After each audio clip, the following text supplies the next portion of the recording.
There are many arguments against the death penalty. It's not a deterrent against the crimes that it punishes. Society who use the death penalty don't have lower crime rates than those that do. When a country abolishes the death penalty, they are not plunged into criminal chaos. But even if the death penalty did reduce crime rates, would it then be acceptable? The death penalty targets the economically disadvantaged, those who can't afford good legal counsel, those without a voice in society. There's a saying in the US, capital punishment means that those without the capital get the punishment. Statistics show this is true.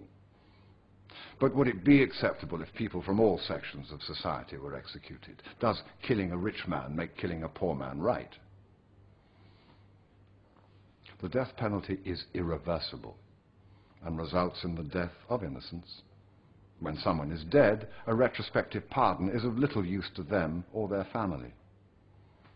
Since 1990, in China, the Democratic Republic of Congo, Nigeria, Pakistan, Saudi Arabia, Yemen, and the USA, there have been 51 recorded executions of child offenders, some as young as 14 years old.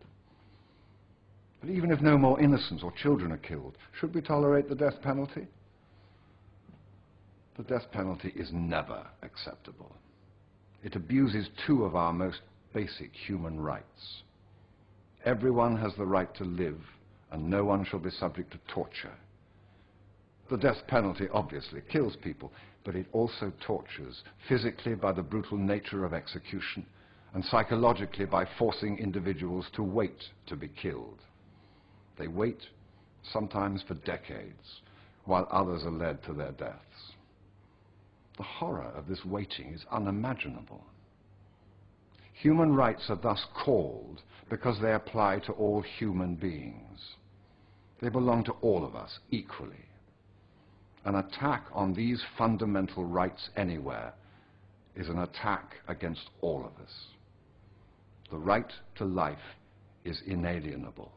It cannot be given, and it cannot be taken away. No matter how terrible the crime, in a world full of uncertainty, human rights are a clearly drawn line, a line between what is right and what is wrong, the line between imprisonment and execution.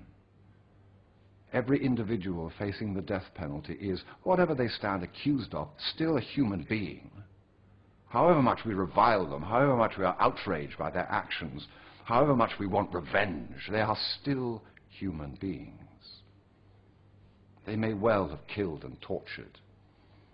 They've crossed the line. But do we really want to join them?